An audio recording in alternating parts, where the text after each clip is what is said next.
Sulphur का हमारी खेती के अंदर काफ़ी बड़ा जो योगदान है वो रहता है। सल्फ़र को खेतों के अंदर एज ए फंजीसाइड के रूप में भी प्रयोग करते हैं, एज ए फर्टिलाइज़र के रूप में भी प्रयोग करते हैं। जहाँ पर हमारी जो पीएच वैल्यू है वो ज़्यादा हो वहाँ पर भी जो सल्फ़र है वो काम आती है। उसके बाद में सल्फ़र कई तरह की जो खादें हैं उनके अंदर भी आसानी से जो अवेलेबल है वो हो जाता है। जैसे कि जिंक सल्फेट आप यूज़ करते हो उसके अंदर भी सल्फ़र दी होती है। एसएसपी आप लेके आते हो सिंगल सुपर फॉस्फेट, उसके अंदर भी सल्फ़र होती है। वहीं पर अगर आप जिप्सम भी यूज़ करते हो तो उसके अंदर भी सल्फ़र है वो पाई जाती है। आप अलग भी जो सल्फ़र है वो ले सकते हो जो कि 80 से लेके 90% दोनों ग्रेड के अंदर आती है। लिक्विड फॉर्म के अंदर भी जो सल्फ़र है वो आपको मिल जाती है।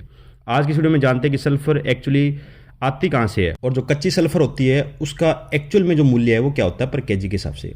सबसे पहले अगर हम बात करें तो सल्फ़र के जो दो प्राकृतिक स्रोत है यानी कि नेचुरल जो स्रोत है वो रहता है। एक तो हमारा ज्वालामुखी क्षेत्रों में जो सल्फ़र है वो काफ़ी मात्रा में पाई जाती है। जब भी यहाँ पे जो ज्वालामुखी होता है वो गैसों की जो रिएक्शन होती है, बाकी का जो मटेरियल बच जाता है वो रहती है प्योर हमारी सल्फ़र।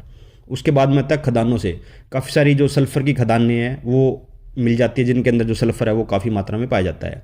लेकिन जो ज्वालामुखी से जो सल्फ़र आता है वो एक तरह से कच्ची जो सल्फ़र है वो हम उसे बोल सकते हैं, क्योंकि इसके अंदर काफ़ी सारी जो भारी मात्रा में जो पदार्थ है वो मिले होते हैं, धातुएं जो मिली होती है। जैसे कि इसके अंदर आर्सेनिक होता है, सेलेनियम इसके अंदर जो है वो पाया जाता है। अगर ये भारी धातु हम डायरेक्ट सल्फ़र कच्ची को अपने खेतों में डाल देंगे तो मिट्टी को ये काफ़ी ज़्यादा जो बंजर है वो बना देते हैं। कच्ची सल्फ़र को फैक्ट्रियों के अंदर प्रोसेस किया जाता है, उसके बाद में हमें जो प्योर सल्फ़र है वो मिलती है।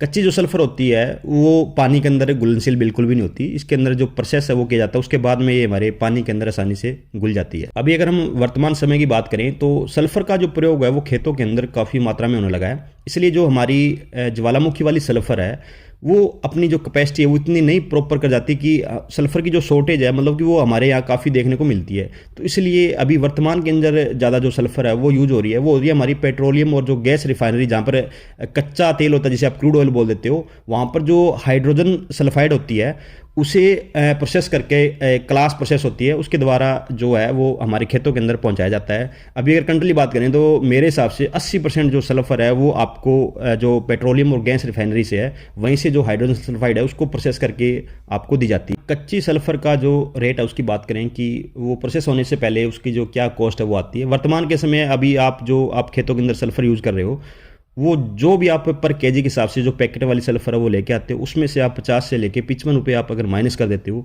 तो आपको एक्चुअल जो कच्चे मटेरियल की जो कॉस्ट है वो लगभग वहाँ पर आ जाती है। कम या फिर थोड़ा सा ज़्यादा हो सकता है, वो क्वालिटी के ऊपर भी डिपेंड करता है। जिन किसानों के यहाँ मिट्टी का जो पीएच मान है वो ज़्यादा है तो वहाँ पर आप अगर सल्फ़र का प्रयोग करते हो या सल्फ़र युक्त जो भी आप खादों का प्रयोग करते हो तो आपकी मिट्टी का जो पीएच है उसको कम करने की ये जो क्षमता है वो रखता है। 80% और 90% के अंदर जो सल्फ़र है वो आपको मार्केट के अंदर आसानी से मिल जाती है। आई थिंक 3 किलोग्राम की जो पैकिंग है वो सल्फ़र की आती है। वैसे तो 3 किलोग्राम पर एकड़ के हिसाब से इसकी डोज रहती है, लेकिन अलग अलग फसल के हिसाब से इसकी जो मात्रा है कम या फिर जो ज़्यादा है वो भी हो सकती है। उम्मीद करता हूँ किसान साथियों जानकारी आपको अच्छी लगी होगी। जानकारी अच्छी लगी है तो अपने वीडियो को लाइक और चैनल को सब्सक्राइब जरूर कर लें।